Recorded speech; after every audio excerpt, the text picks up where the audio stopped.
Assalamualaikum warahmatullahi wabarakatuh. Di sini kelompok kami akan mempresentasikan tentang analisis dan implementasi akad rohan pada BMTNU Cabang Telogosari. Pengertian rohan dalam bahasa Arab, istilah gadai dikenal dengan rohan dan dapat juga dikenal al-hasbuh. Secara bahasa arti rohan adalah tetap dan lama, sedangkan secara istilah adalah menahan sejumlah harta yang dijadikan sebagai jaminan. Secara hak dan dapat diambil kembali sejumlah harta yang diserahkan sebagai jaminan. Secara hak dan dapat diambil kembali dimaksudkan sesudah ditebus. Dapat disimpulkan bahwa rohan adalah menahan barang jaminan milik peminjam yang bersifat materi sebagai jaminan atas pinjaman yang diterimanya, dan barang yang dijadikan jaminan harus bernilai ekonomis sehingga pihak yang menahan memperoleh jaminan untuk mengambil kembali seluruh atau sebagian utangnya dari barang yang dimaksud bila pihak yang menggadaikan tidak membayar kewajiban pada waktu yang ditentukan. Landasan hukum rohan dijelaskan dalam surat Al-Baqarah ayat 283. Jika kamu dalam perjalanan sedangkan kamu tidak mendapatkan seorang pencatat, hendaklah ada barang jaminan yang dipegang. Akan tetapi jika sebagian kamu mempercayai sebagian yang lain, hendaklah yang dipercayai itu menunaikan amanatnya atau hutangnya, dan hendaklah dia bertakwa kepada Allah Tuhannya. Janganlah kamu menyembunyikan kesaksian, karena siapa yang menyembunyikannya sesungguhnya hatinya berdosa. Allah Maha mengetahui apa yang kamu kerjakan. Selain itu, akad rohan juga diatur pada Fatwa DSN 25 DSN MUI 2002 tentang rohan. Rukun dan syarat rohan. Rukun dari akad rohan terdiri dari beberapa unsur berikut. Yang pertama, penerima gadai atau rahin. Yang kedua, pemberi gadai atau murtahin. Yang ketiga, harta gadai atau marhun. Yang keempat, hutang atau marhun bih. Yang kelima, sigat atau ijab kabul. Sedangkan syarat dari rohan adalah sebagai berikut. Yang pertama, kedua pihak yang berakad harus baligh dan berakal. Yang kedua, barang jaminan dapat diperjualbelikan, bermanfaat, jelas dan milik rohin. Yang ketiga, utang harus tetap dan dapat dimanfaatkan. Yang keempat, sigat tidak boleh memakai syarat dan berkaitan dengan sesuatu. Implementasi akad rohan pada BMTNU Cabang Telogosari. Di dalam BMTNU Cabang Telogosari terdapat dua jenis akad rohan.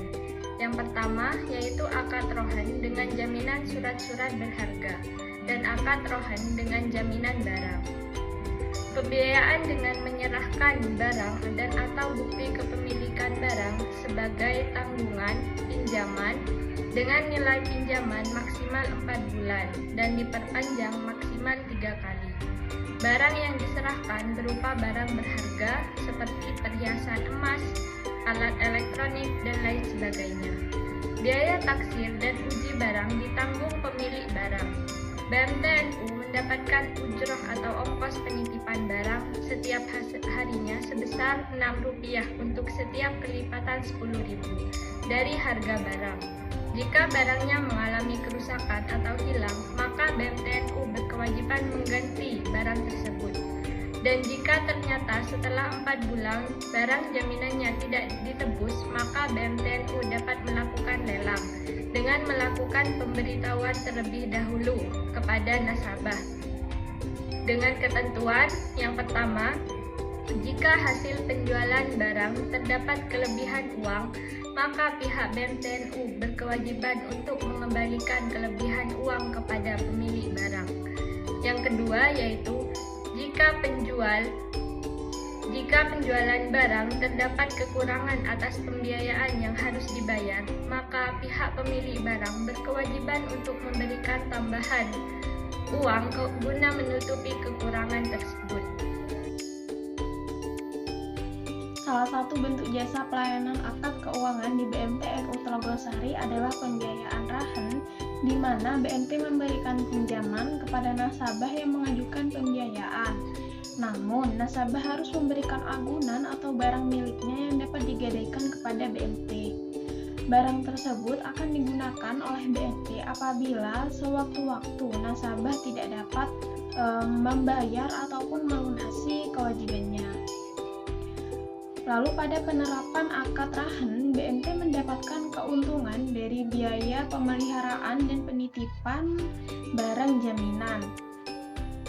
Biaya tersebut digunakan sebagai biaya sewa tempat untuk barang jaminan yang dititipkan nasabah kepada BMT. Biaya tersebut dikenal sebagai ujroh. Nah, ujroh tersebut sesuai dengan nilai ujroh yang ditetapkan oleh BMT, artinya penentuan ujroh tersebut tidak ditentukan oleh besarnya jumlah pinjaman nasabah. Lalu, dalam mengambil keuntungan dari biaya penitipan barang, BMT mengkomparasikan dua akad, yaitu akad rahan dan juga akad ijaroh. Nah, hal tersebut diperbolehkan selama tidak berbenturan dan objek kedua akad tersebut berbeda. Lalu, apabila terdapat nasabah yang gagal membayar kewajibannya, maka BMT akan memberikan peringatan pertama, yaitu berupa kunjungan langsung kepada nasabah. Lalu, peringatan kedua berupa surat panggilan pertama, kedua, dan ketiga. Nah, apabila setelah semua upaya tersebut, namun nasabah juga masih tidak dapat melunasi ataupun membayar kewajibannya, maka baru barang jaminan nasabah tersebut akan dilelang oleh BMT. Analisis implementasi akad rahan pada BMTNU Cabang Telogosari. Berdasarkan hasil wawancara kami kepada Kepala Cabang BMTNU Telogosari, dapat diketahui bahwa BMTNU Cabang Telogosari memberikan pinjaman kepada nasabah jika nasabah melakukan pengajuan pembiayaan rohan, maka nasabah harus menyerahkan barang yang akan digadaikan. Barang tersebut digunakan sebagai jaminan apabila suatu saat nanti nasabah tidak dapat melunasi pinjamannya.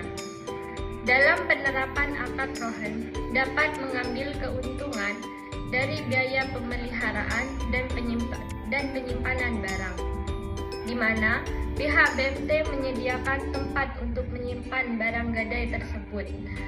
Maka nasabah dikenakan biaya penyimpanan atau biaya penitipan. Penerapan akad rahan pada BMTNU Telogosari yaitu untuk memberikan pembiayaan ataupun pinjaman kepada nasabah yang mengajukan pembiayaan atau pinjaman dengan menyertakan agunan atau jaminan. Hal tersebut telah sesuai dengan prinsip syariah berdasarkan dari Fatwa DSN MUI nomor 25 tahun 2002 yang menyebutkan bahwa pinjaman dengan menggadaikan barang sebagai jaminan utang dalam bentuk rahan diperbolehkan. Adapun terkait keuntungan yang diambil oleh BMT melalui biaya pemeliharaan dan penitipan barang jaminan juga telah sesuai dengan prinsip syariah, di mana berdasarkan pada fatwa dari DSN MUI nomor 25 tahun 2002 juga disebutkan bahwa pemeliharaan dan penyimpanan barang jaminan pada dasarnya menjadi kewajiban nasabah atau rahin, namun dapat dilakukan juga oleh murtahin atau pihak BMT. Sedangkan biaya pemeliharaan dan penyimpanan tetap menjadi kewajiban rahin atau nasabah. Selain itu, penetapan ujroh di BMTNU Telogosari juga telah sesuai dengan prinsip syariah karena pada fatwa dari DSN MUI nomor 25 tahun 2002 juga disebutkan bahwa besar biaya pemeliharaan dan penyimpanan marhun atau barang jaminan tidak boleh ditentukan berdasarkan jumlah pinjaman. Lalu terkait dua akad yang dikomparasikan pada BMT yaitu akad rahan dan juga akad ijaroh, diperbolehkan dalam Islam selama kedua akad tersebut